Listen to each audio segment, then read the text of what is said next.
بسم اللہ الرحمن الرحیم۔ پروگرام تعلیم اسپیشل کے ساتھ ہارون عباسی آپ کی خدمت میں حاضر ہے۔ خواتین و حضرات، اس پروگرام کا بنیادی مقصد ہمارے طلباء و طالبات کو رہنمائی فراہم کرنا ہے۔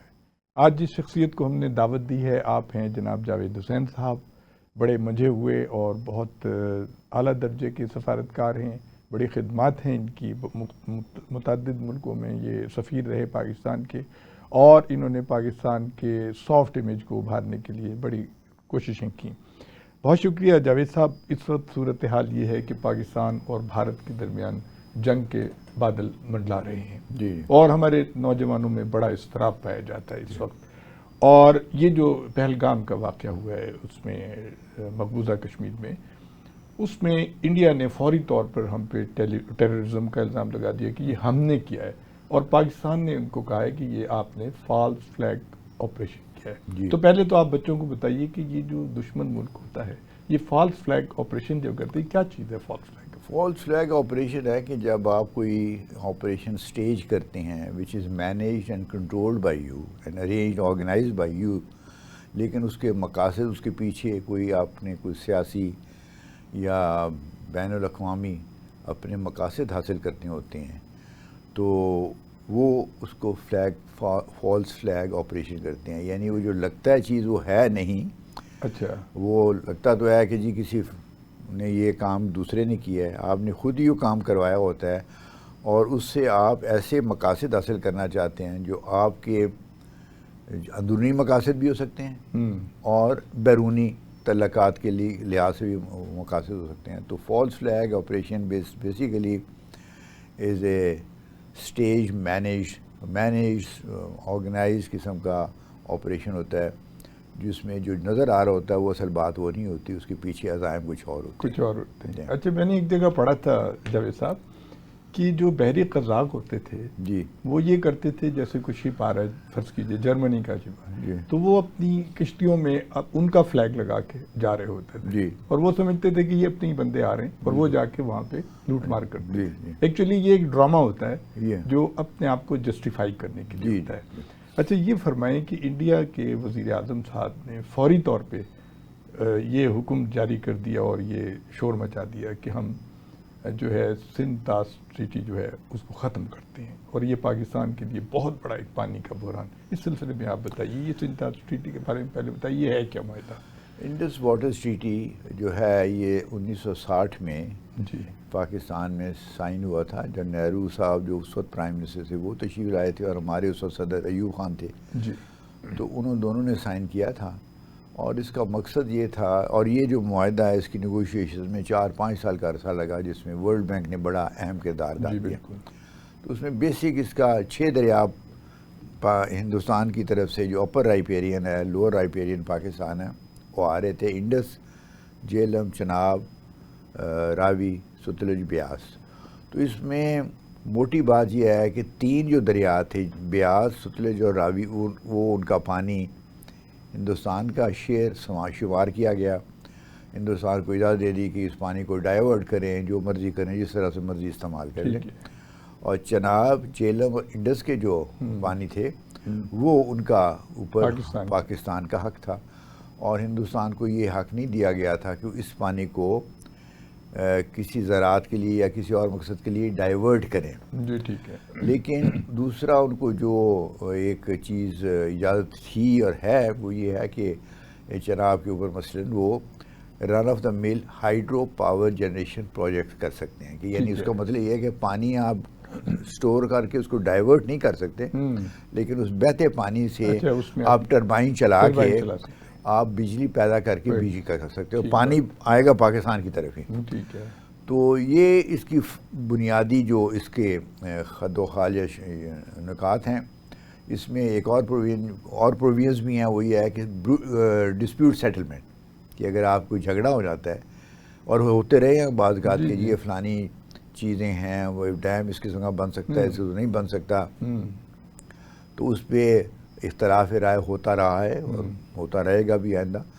وہ پھر اس کے لیے ڈسپیوٹ سیٹلمنٹ میکینزم دیا گیا ہے، جس میں ورلڈ بینک کا بھی رول ہے، اس میں آربیٹریشن کی بھی پاسبلٹی ہے، کورٹ آف آربیٹریشن بھی ہو سکتی ہے، نیوٹرل یعنی آربیٹر بھی ہو سکتا ہے۔ تو وہ مختلف شکلیں ہیں جن کو، اور پھر ایک انڈر واٹرز کمیشن ہے جس میں پاکستان اور ہندوستان کے نمائندے، اگر جو اس کی ایک فریکوینسی مقرر تھی کہ ان کی میٹنگز نیو دہلی اور اسلام آباد میں ہوتی تھیں، یعنی پاکستان اور انڈیا میں، جس میں وہ اپنے جو بھی معاملات ہوتے تھے اس کی اسموتھ فنکشننگ کے لیے اس کے اوپر ڈسکشن ہوتی تھی. جی جی. تو اب اس میں ایک جو آخری پروویژن جو بڑی اہم ہے، جو اس کے ساتھ اب موجودہ جو ہندوستان نے فیصلہ کیا وہ یہ ہے، اس ایگریمنٹ کو یونیلیٹرلی نہیں کرا جائے. آپ کوئی نہ ہندوستان نہ پاکستان اس کو کوئی بدل نہیں سکتے، نہ ایگریمنٹ کو بدل سکتے ہیں، نہ اس کو ٹرمینیٹ کر سکتے ہیں، نہ سسپینڈ کر سکتے ہیں. This is a treaty which is going to last forever according to its existing جو بھی اس کی سچویشن ہے. تو اس لیے ہندوستان نے یہ جو فیصلہ کیا ہے، یہ سنایا ہے فیصلہ کہ ہم نے یہ انڈس واٹر ٹریٹی کو، حالات بدل گئے ہیں تو ہم نے سسپینڈ کر دیا ہے، قانونی طور پہ وہ اس کے مجاز نہیں ہے. اور اسی لیے پاکستان نے اس کو بڑا اسٹرانگ ریئیکشن دیا ہے کہ آپ یہ کام کرنے کے مجاز نہیں ہے قانونی طور پہ. اور اگر پاکستان کے حصے کا پانی ڈائیورٹ کیا گیا یا اس کو کسی طرح سے ریڈیوس کیا گیا تو پاکستان اس کو ایکٹ آف وار سمجھے گا. ایکٹ آف وار کا مطلب یہ ہے کہ پھر اس کے بعد آل آؤٹ وار ہوگی پاکستان ہندوستان کے درمیان. یہ ان کو ہم نے وارننگ دے دی ہے کہ یہ کام آپ ایک تو کر نہیں سکتے، یعنی suspension of Indus water treaty, اور اگر کسی طریقے سے آپ نے اس پانی کو جو ہمارا حق ہے، جو ہمارا شیئر ہے، اس کو آپ نے کسی طریقے سے اپنے اس کو ڈائیورٹ کرنے کی کوشش کی اور ہمارے حصے کا پانی آپ نے کم کیا تو پھر لڑائی کے لیے تیار ہو لڑائی کے لیے. اچھا، ہیومن کے یعنی آپ دیکھیے کہ ہماری پانی جو ہے ہمارا لائف لائن ہے. جی جی. اس میں لاکھوں کروڑوں لوگ جو، کیونکہ یہ زرعی ملک ہے، جی جی، اس سے وابستہ ہیں، زراعت ہے، ہماری جتنی چیزیں ہیں اس سے وابستہ ہے، اور ہماری خوراک کا مسئلہ جی. تو اگر انسانی نقطہ نظر سے بھی دیکھا جائے تو یہ کتنا غلط قدم اٹھا رہا ہے انڈیا اگر یہ پانی کو روکتا ہے اس سے. جی وہ دیکھیں نا، یہ تو انڈس واٹر ٹریٹی ہے. آج تک دنیا کسی ملک میں اس طرح سے پانی، یعنی 6 دریا رہے ہیں تو کسی ملک نے اپنے 3 دریا دوسرے کو نہیں دیے. جی، یہ ایک یونیک اس قسم کا، جی، کہ وہ ورنہ انٹرنیشنل لا اور رولز بنے ہوئے ہیں کہ اپر رائپیرین اور لوور رائپیرین کے درمیان ایسے دریا جو ایک سے زیادہ ملک میں سے بہہ کے جاتے ہیں ان کی کس طرح شیئرنگ ہوئی. ٹھیک ہے. تو وہ اس لیے کہ ہر ملک کو پانی کی ضرورت ہے. جی، ہندوستان کو بھی ضرورت ہے. آفٹر آل پانی اگر ان میں سے گزر کے آ رہا ہے تو ان کا بھی کچھ حق بنتا ہے. تو ان کو اپنا جائز حق، اگر فرض کیا یہ انڈس واٹر ٹریٹی نہ سائن ہوتا تو پھر بھی تو جہاز یہ دریاؤں نے چلنا تھا اور اس کا پانی نے چلنا تھا، تو ان کی حصہ کوئی شیئرنگ کا پرنسپل ڈیولپ ہونے تھے. یا تو انٹرنیشنل لا میں اس کے کچھ قوانین، کچھ گائیڈ لائنز دی ہوئی ہیں. اور پھر یہ بھی دیکھا جا سکتا ہے کہ اچھا بھائی ساؤتھ امریکہ میں، یورپ میں، ساؤتھ ایسٹ ایشیا میں دریا ایسے ہیں جو مثلاً میکانگ ریور ہے، if I remember the name correctly, China میں سے نکلتا ہے، پھر وہ مختلف ساؤتھ ایسٹ ایشین کنٹریز میں سے ہو کے یہ جاتا ہے، پھر ساؤتھ چائنا سی میں گرتا ہے. تو آپ اس کی بھی اب یہ نہیں ہو سکتا کہ چائنا سارا اس پانی اپنے پاس ہی ڈائیورٹ کر دے. وہ تو that is not permissible under international conventions اور جو انٹرنیشنل لاز کی اور رولز اینڈ ریگولیشن ہیں. اسی طرح یورپ میں دیکھیں ڈینیوب ریور ہے، رائن ریور ہے، وہ کہیں سے کہیں چلتے ہیں اور وہ مختلف ملکوں میں سے جا رہے ہیں. تو کسی نے وہاں پہ ہر ملک کو اپنا اس میں جو اس کا شیئر بنتا ہے وہ ملتا ہے. لیٹن امریکہ میں بڑے بڑے دریا ہیں، ساؤتھ امریکہ میں جو ایک برازیل میں سے تو دوسرے ملکوں میں سے ہو کے جا رہے ہیں. تو وہاں بھی انہوں نے یہ نہیں کہا کہ کہیں کہ اچھا بھی ایک دریا تم رکھ لو ایک لوگ. ایسا نہیں ہے. یہ تو میرا خیال میں اس وقت سوچ یہ تھی کہ پاکستان ہندوستان کے تعلقات چونکہ ٹینشن میں ہی رہتے ہیں تو خطرہ یہ تھا کہ اگر یہ معاملے کو اس طرح سے ریزالو نہ کیا گیا تو یہ ملک دونوں جو ہیں آپس میں ریزالو کرنے کے بجائے ہر وقت دے ول بھی ایک دوسرے کے ساتھ دست بغریبہ جس کو کہتے ہیں ہو رہیں گے. تو وہ اس صورت سے بچنے کے لیے انہوں نے کہا کہ ایک فیصلہ کر دیتے ہیں کہ کس طرح سے شیئرنگ ہے، کہ اس ان 6 دریاؤں کے پانی کس طرح سے شیئر کرنا ہے اور اس کو ایک ٹریٹی کی شکل دے دیتے ہیں اور وہ انڈس واٹر ٹریٹی تھا. اصل میں جاوید صاحب ایسا لگتا ہے کہ انڈیا پاکستان کو پریشرائز کرنے کے لیے کر رہا ہے. جی. اور انڈیا نے اور بھی بہت سی وائلیشنز کی ہیں، جیسے کشمیر میں آپ دیکھیے کہ انہوں نے اس کو ایک صوبے کی حیثیت دے دی اور انہوں نے وہاں پہ جو ڈیم بنانے شروع کر دیے ہمارے دریاؤں کے اوپر، جبکہ آپ شروع میں فرما رہے تھے کہ وہ ٹربائن وغیرہ لگا سکتے ہیں یا کچھ کر سکتے ہیں. ایسا نہیں کر سکتے جو وہ کر رہے ہیں. اس میں آپ کیا فرماتے ہیں؟ میں یہ کہنا چاہتا ہوں کہ ایک تو پہلے یہ ہے کہ انہوں نے جو ہے کہ جموں اینڈ کشمیر، جس کو ہم آپ کہتے ہیں Indian illegally occupied Jammu and Kashmir IIOJ کے، اس کو انہوں نے اب صوبے کی شکل نہیں دی. صوبہ تھا نا، وہاں پہ اسٹیٹ کہلاتا ہے. اب یہ یونین ٹیریٹری ہے، اس کا اسٹیٹس اسٹیٹ سے بھی نیچے کر دیا انہوں نے. اس کے 2 حصے کیے ہیں، ایک جموں اینڈ کشمیر ہے یونین ٹیریٹری، دوسرا لداخ ہے. 2 علیحدہ کر دیے ہیں. اور پھر انہوں نے ان کو کہا یہ اسٹیٹ بھی نہیں ہے، they are now union territories. اور therefore I am directly under the control of the federal government، جو ان کی سینٹرل گورنمنٹ ہے اس کے. ایک تو یہ ہے.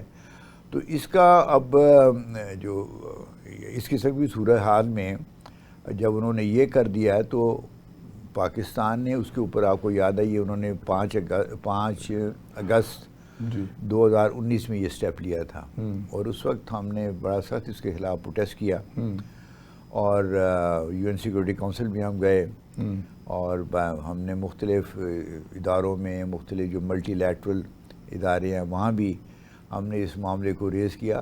لیکن ہندوستان نے اپنی پوزیشن نہیں بدلی، انہوں نے وہ رکھی ہوئی ہے. اور ذاتی طور پہ مجھے اندیشہ ہے، میری اسسمنٹ ہے، ہو سکتا ہے غلط ثابت ہو، کہ ان دا فورسیبل فیوچر ہندوستان اس فیصلے کو بدلے گا نہیں، ابھی نہیں. اور وہ یعنی یونین ٹیریٹری سے واپس اس کو ایک ریگولر اسٹیٹ کا جو اسٹیٹس ہے اس میں کچھ وقت لگے گا.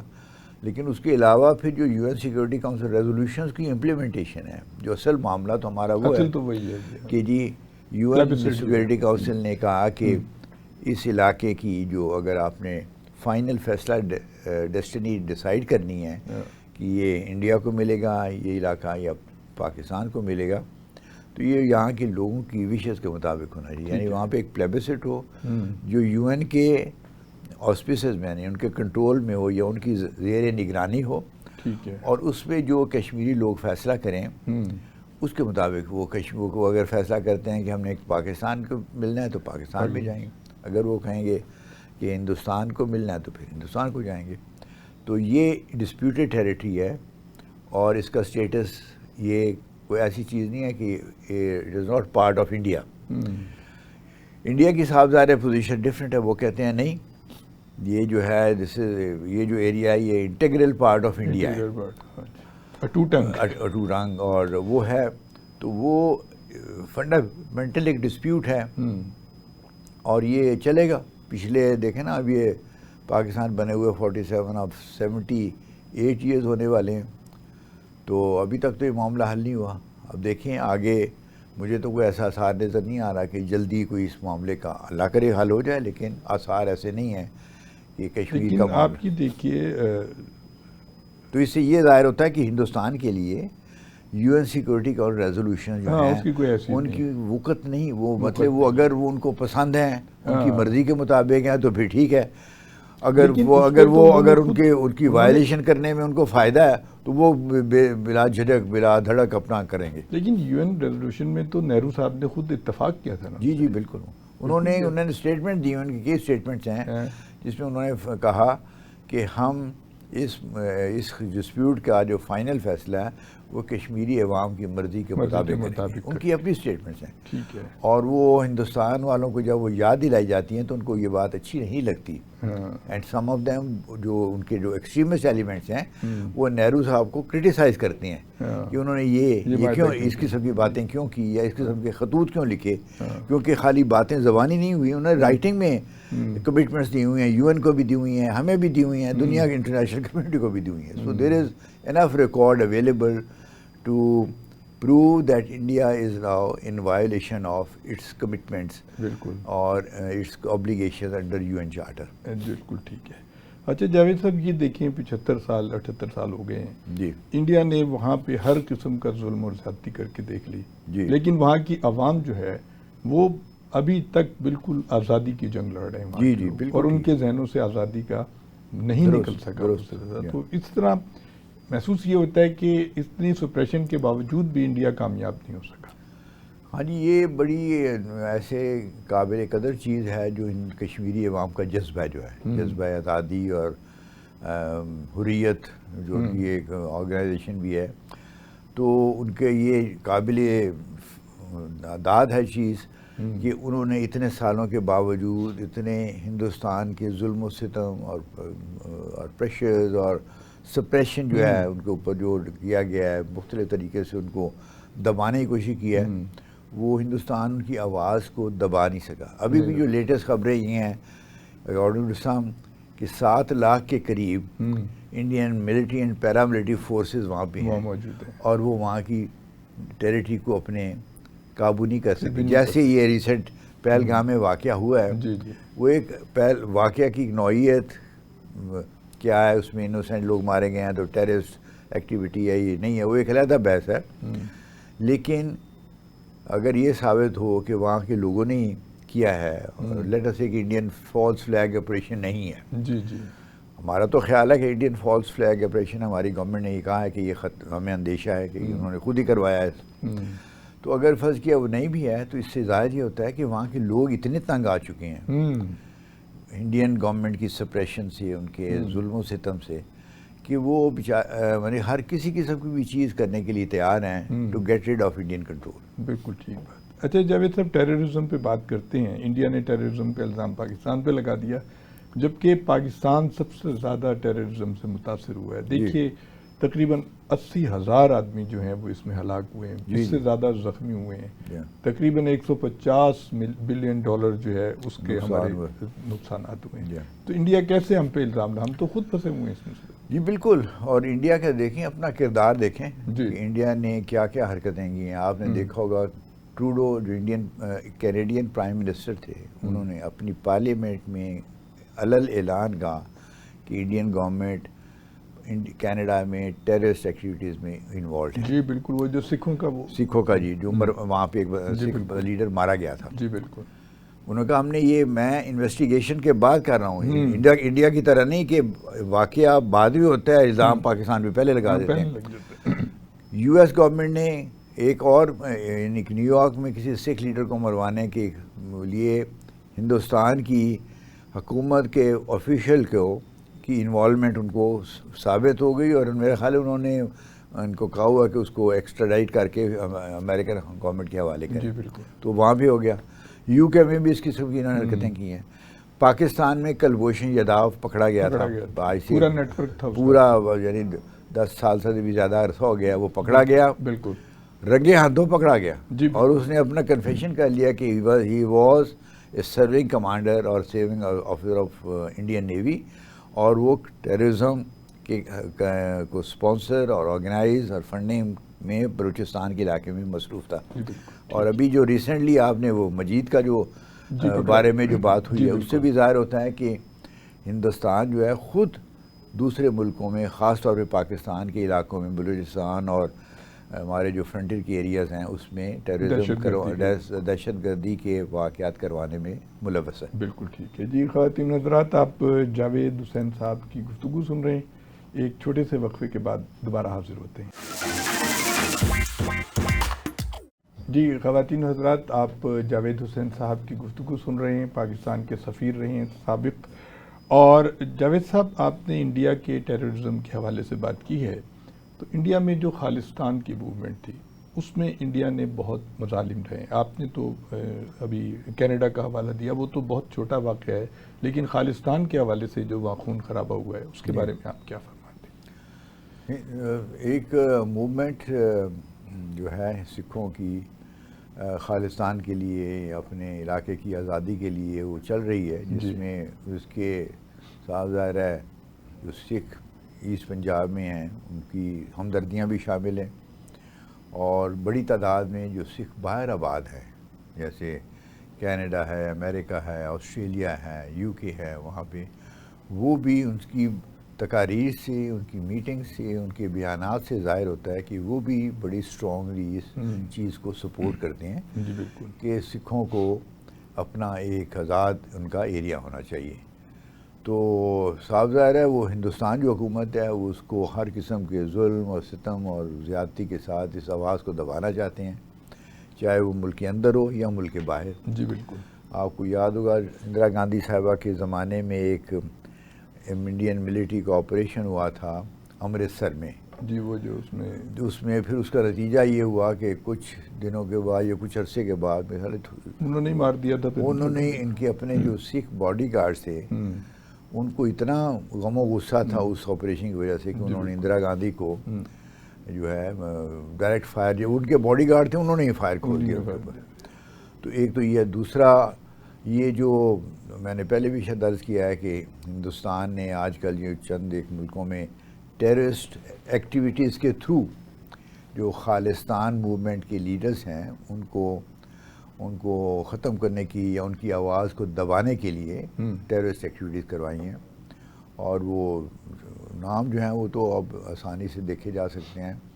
دوسری جو فورن گورنمنٹس ہیں انہوں نے they have taken note of this activity also, اور انڈیا کو بلیم کیا گیا کہ جی آپ کی گورنمنٹ ان ایکٹیویٹیز میں ملوث ہے، ٹیررسٹ ایکٹیویٹیز. ہندوستانی گورنمنٹ رنگے ہاتھوں پکڑی گئی ہے، خاص طور پہ کینیڈین پرائم منسٹر نے کہا. جی بالکل. نیو یارک کی جو اتھارٹیز ہیں انہوں نے جو یعنی ایک اسٹیٹمنٹ دی جس میں انہوں نے ہندوستانی آفیشیل کو اس کا مورد الزام ٹھہرایا کہ ٹیررسٹ ایکٹیویٹیز کے لیے.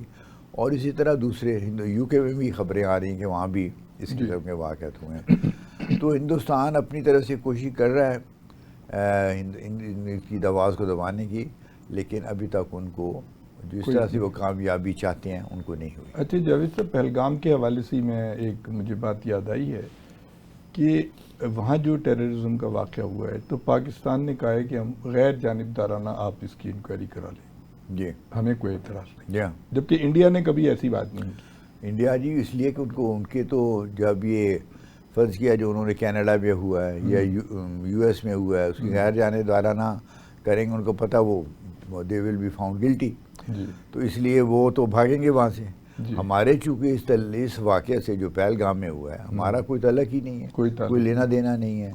اور ہم اس لیے بالکل کھل کے کہہ رہے ہیں کہ بھائی کسی بھی ادارے سے جو فیئر آبجیکٹیو نیوٹرل ادارہ ہو، چاہے ملکوں کے نمائندے ہوں چاہے یو این ہو، جہاں سے بھی کروانا چاہتے ہیں، ٹرانسپیرنٹ نیوٹرل آبجیکٹیو انویسٹیگیشن اس معاملے کی ہونی چاہیے تاکہ دودھ کا دودھ اور پانی کا پانی ہو جائے. پتہ چل جائے کہ یار اس کے پیچھے کیا عوامل تھے، کون لوگ اس میں یا کون گروپ اس میں شامل تھا، یا جو بھی ہے وہ جو واقعات ہیں جو حقائق ہیں وہ کھل کے سامنے آ جائیں گے. ایک اور بات یہ ہے کہ جی پاکستان ہمیشہ یہ کہتا ہے کہ افغانستان کی جو ٹیریٹری ہے وہ ٹیررزم کے لیے استعمال نہیں ہونی چاہیے. اب وہاں جو طالبان کی حکومت ہے وہ ہے، لیکن وہاں پہ اور بھی بہت سے جتھے اور گروپ بنے ہوئے ہیں جو ٹیررزم میں انوالو ہیں. ابھی دیکھیے 3-4 دن پہلے بھی آئے 70 آدمی جو ہے نا وہ ٹیررسٹ پاکستانی ملٹری انہوں نے مارے. اس کے علاوہ انڈیا جو ہے وہ بلوچستان میں بھی Balochistan liberation army so called جو ہے اس کو سپورٹ کر رہا ہے ان کی جو ہے. تو یہ پاکستان کے لیے بڑی خطرناک بات ہے اور انڈیا کو یہ مطلب باور کرنا چاہیے کہ وہ کیا کر رہے ہیں پڑوسی ملک. لیکن یہ بڑی آئرونیکل ہے، یہ بڑی عجیب بات ہے کہ ہندوستان پاکستان پہ تو الزام لگاتا ہے جو الزامات جن کی کوئی حقیقت نہیں ہے، اور خود وہی حرکتیں خود کر رہا ہے. نہ صرف آپ یو ایس میں کر رہے ہیں، کینیڈا میں، یو کے میں، آسٹریلیا میں، آپ یہاں پر اپنے خطے میں دوسرے ملکوں کی ٹیریٹری کو استعمال کر رہے ہیں پاکستان میں ٹیررزم پھیلانے کے لیے اور ٹیررسٹ ایکٹس کروانے کے لیے. اب اس میں جیسے میں نے پہلے بھی عرض کیا کلبھوشن جادھو کا پہلے سے ہمیں پتہ ہے جو پکڑا گیا تھا آج سے 10-12 سال پہلے، جو پاکستان کی کسٹڈی میں ہے اور اس نے اقبال جم کر لیا ہو گیا تو، اور وہ انڈین سرونگ نیول کمانڈر تھا based in Chabahar.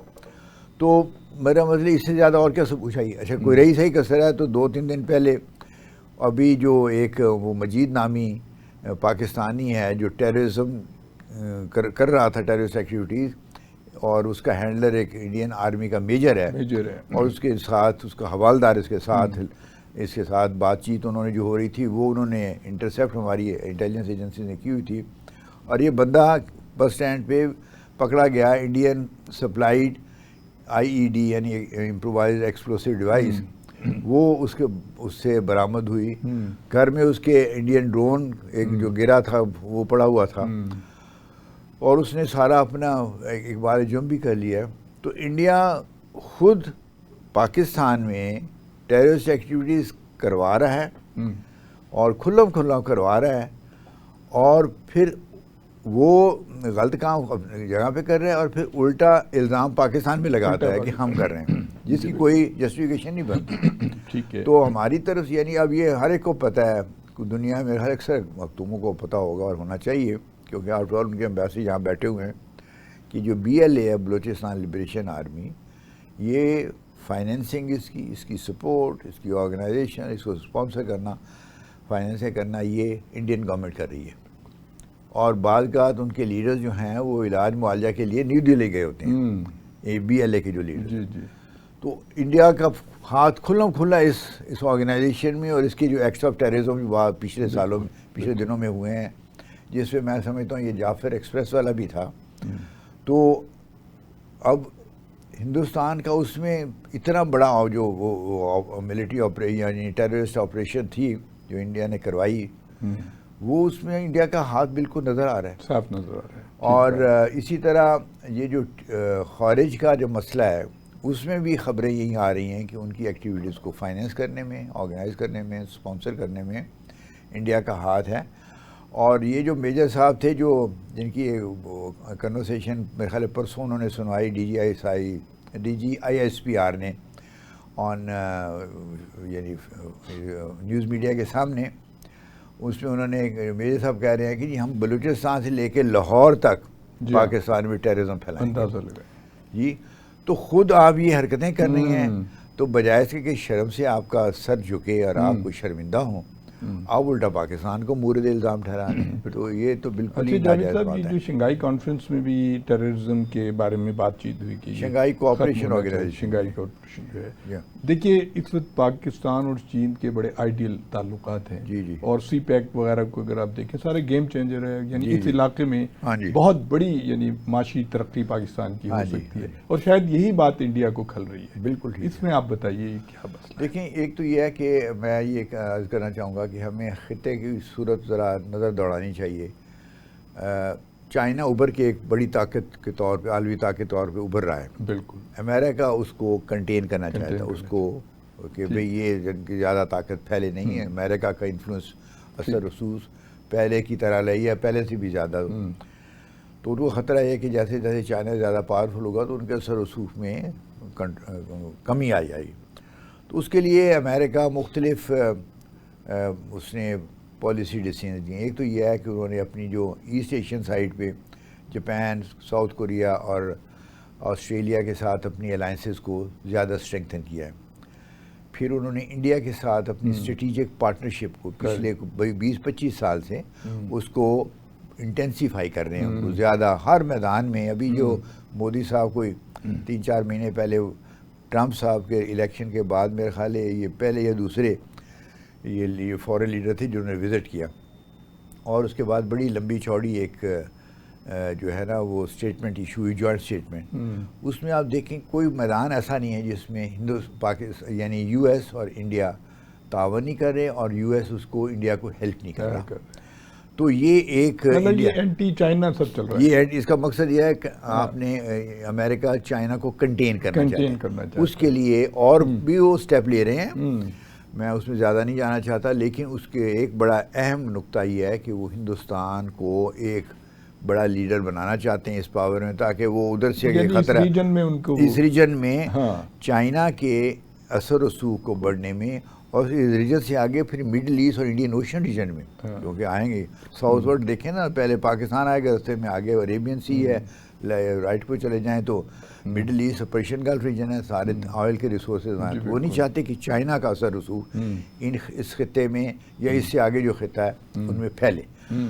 C pack سے ان کو یہ خطرہ ہے، ہندوستان کو یہ خطرہ ہے کہ چائنا آئے گا اور اپنا اثر و رسوخ بڑھائے گا، تو انڈیا کا اپنا ایک اسٹریٹجک آبجیکٹیو یہ ہے کہ ساؤتھ ایشیا میں انہوں نے اپنی ہیجمنی، اپنی ایک کیا کہنا چاہیے، اپنا تسلط کو یا ہیجمنی کو وہ اسٹیبلش کرنا چاہتے ہیں.